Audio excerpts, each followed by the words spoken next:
The 2020s arrived like a champagne cork popping after years of silence and sorrow.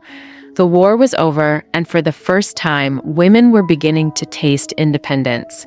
Real independence. They had worked, voted, marched, and now they danced. Gone were the corsets and suffocating. In their place came the flapper dress, short, straight, rebellious. Fabrics flowed loose over the body, and hemlines crept daringly above the knee. Dresses sparkled with beads and fringe, swishing with every step she took across dance halls glowing with jazz and possibility. She cut her hair into a bob, a scandalous act then, but to her it felt like freedom. Her makeup was bold, red lips, rouged cheeks, kohl-lined eyes that didn't blink when the world stared. This wasn't just style, this was protest. This was her way of saying, I am no longer hidden. In the cities, she became a symbol of the modern woman. Cigarette in hand, head held high, a twinkle of defiance in her eye. Whether on the arms of aristocrats or among the smoky underground clubs, she was unforgettable. Glamour was hers, but so was grit. She was a woman reshaped by war, now reshaping the world.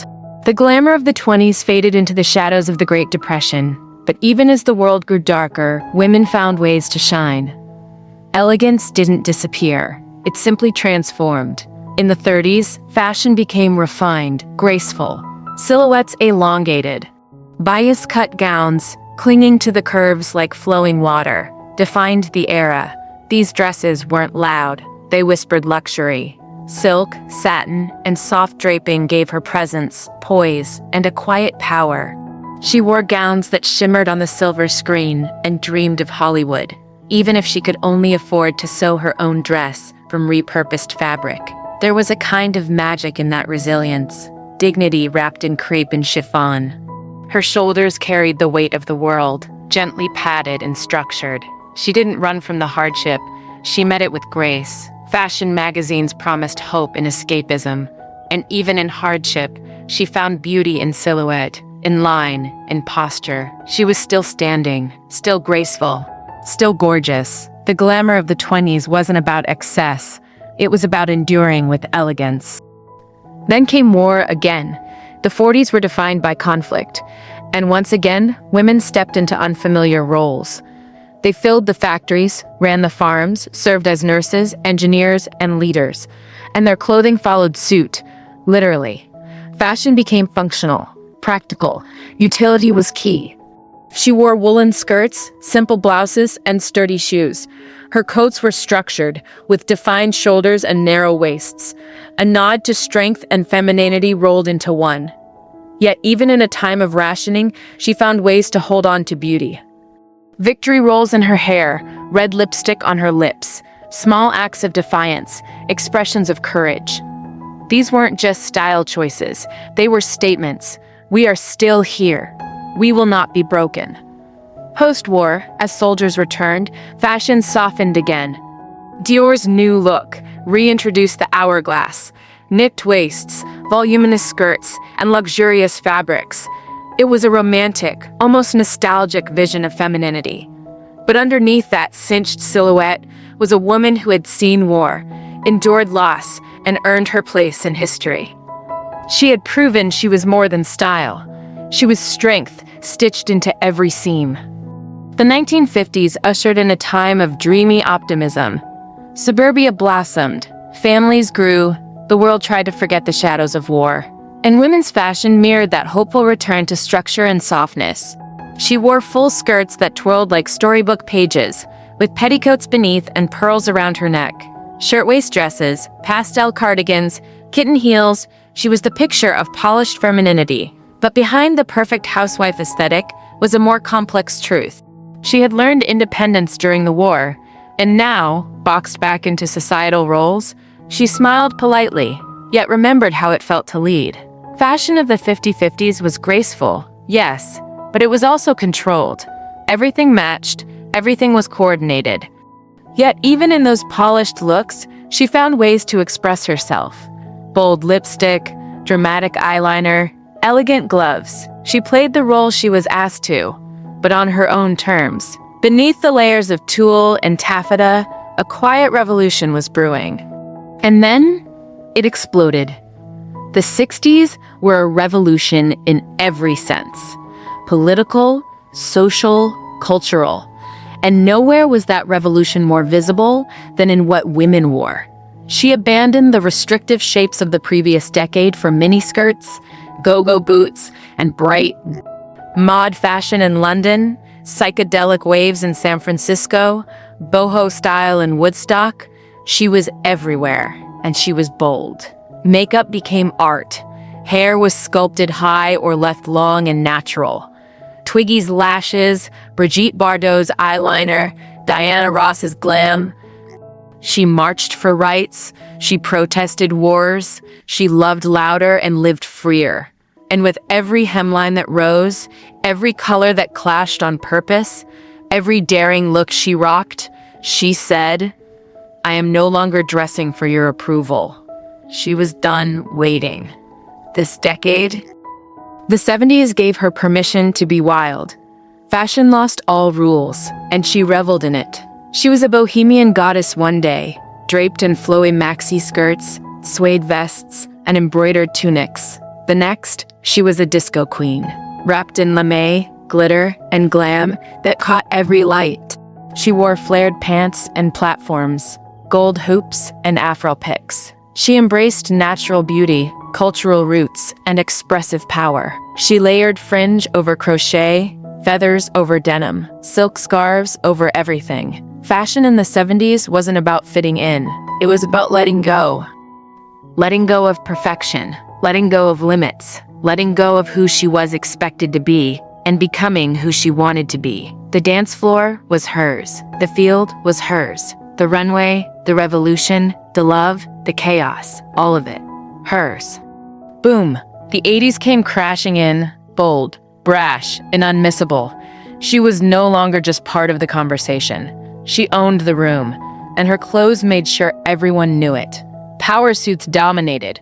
Shoulder pads sharp enough to cut glass. Colors so bold they could stop traffic. She wasn't dressing for your approval. She was dressing for dominance.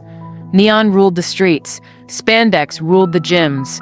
Leg warmers, scrunchies, acid wash jeans. It was excess, and it was fabulous. Whether she was breaking the glass ceiling or breaking it down on the dance floor, she carried her identity like a badge. There was no playing small here. She was electric. She was intense. She was unforgettable. Then came the 90s, cool, collected, and effortlessly chic. Grunge stepped onto the scene with flannel, ripped jeans, and a no-care attitude. She let her roots show. She wore Doc Martens with baby doll dresses and black eyeliner as armor. But she could flip it just as easily. In a moment, she was all minimalism. Calvin Klein slips, barely their makeup, and clean lines. Fashion became about contrast, authenticity. Supermodels like Naomi, Kate, and Cindy ruled the world. But in real life, she walked with her own rhythm. She didn't need glitz. She didn't chase perfection. She wore truth, attitude, and mystery, and made it iconic. The 21st century burst onto the scene like a pixelated dream. She wrapped herself in butterfly clips, low-rise jeans, rhinestones, and charm necklaces. Her phone flipped, her music blared, her clothes sparkled. There was no rulebook, just experimentation. Velour tracksuits, trucker hats, crop tops over camisoles. Everything was layered, everything was branded, everything was more. She was Paris Hilton, Beyoncé, Avril Lavigne, or maybe she was just figuring it out. But she did it with glitter lip gloss and platform sandals. It wasn't about timeless style. It was about this moment, right now, and owning it. The 2020s have become a fashion decade defined not by one silhouette or one color scheme, but by freedom, fluidity, fusion. There are no longer strict lines between formal and casual, masculine and feminine, vintage and modern. It is all blurred, all blended. And in that beautiful mess, she found herself. She wears a blazer that once screamed boardroom over a sports bra that whispers weekend. She layers cargo pants with pearl necklaces. She mixes textures unapologetically, leather and lace, denim and silk. She borrows from the past and reimagines it with the tools of the future. In her wardrobe, Grandma's scarf sits beside a techwear trench. Retro sneakers pair with hypermodern sunglasses. She might wear a corset over an oversized hoodie just because it makes her feel powerful. And really, that's the point. Fashion in the 2020s isn't about pleasing anyone else. It's about expression, ownership, identity. She cares about where her clothes come from now. Sustainability is no longer a buzzword. It's a responsibility. Fast fashion lost its luster as she learned about its impact on the planet, on people, on the future. Now she thrifts, she mends, she swaps, she buys from brands that speak to her values. And when she does indulge, she does so thoughtfully. Inclusivity also became non-negotiable. She demanded diversity in campaigns, on runways, in sizes, in stories. And fashion responded, slowly but surely. Now, the industry celebrates curves, scars, disabilities, age. Beauty is not boxed into one mold. It looks more like her. Technology also changed how she dressed. Augmented reality mirrors, virtual try-ons, AI-designed garments. This is no longer science fiction. It's fashion in real time. She shops online using avatars, tailors pieces digitally before they're ever cut. And sometimes, she even wears digital clothes. Pixel-perfect designs that exist only on a screen, yet still feel real. Social media continues to shape her style. TikTok and Instagram became the new runways, and trends now rise and fall within days. But rather than chase them all, she picks what speaks to her. One week, she's clean girl aesthetic. Slicked back bun, gold hoops, dewy skin. The next, she's in full cottagecore mode. Linen dresses, ruffles, and wildflowers in her hair. The internet gave her a closet as big as the world. And then came 2025. A year where all the threads of the decade so far wove together into a fresh, vibrant tapestry. In 2025, the trends are bold but intentional. There's a striking return of futuristic tailoring, sharp lines, modular garments, and transformable layers that shift with the moment. Blazers zip off into vests, skirts convert into dresses with a few clasps. Clothing is not static. It evolves with her day. Monochrome tones dominate spring collections. Muted clay, butter yellow, moss green, and sand. Earthy, calming, real. But she also embraces contrast. Neon trims pop against neutrals. Metallics catch the light in unexpected ways. Not flashy, but elegant. She wears chrome like a second skin. In 2025, gender-fluid fashion reaches new heights. More brands abandon the binary entirely, designing not for men or women, but for bodies, for moods, for moments. Silhouettes are softer, androgynous. She might wear a loose-cut suit today and a sheer, draped wrap tomorrow, and feel fully herself in both. Techwear continues to thrive. Functional fabrics, waterproof zippers, deep pockets, urban armor. She's ready for rain, heat, and movement, all while looking like she stepped out of a sci-fi editorial. Fashion is now practical and poetic. Meanwhile, handcrafted details are more precious than ever. Embroidery, patchwork, crochet. She wants to feel the hands that made her clothes. She supports artisans. She invests in slow fashion pieces that tell stories, that hold time in their seams. In 2025, nostalgia still lingers. Low-rise jeans are back, again, but with a softer fit. Y2K influence continues in butterfly tops, tinted sunglasses, and metallic bags. But she wears them with more awareness now, with a wink, not a dependency. She honors the past, but her beauty routine reflects the same ethos. Skincare is foundational. Glowing skin is in. Not because it's trendy, but because it reflects self-care. Makeup is playful. Sometimes bold graphic eyeliner, sometimes nothing but balm.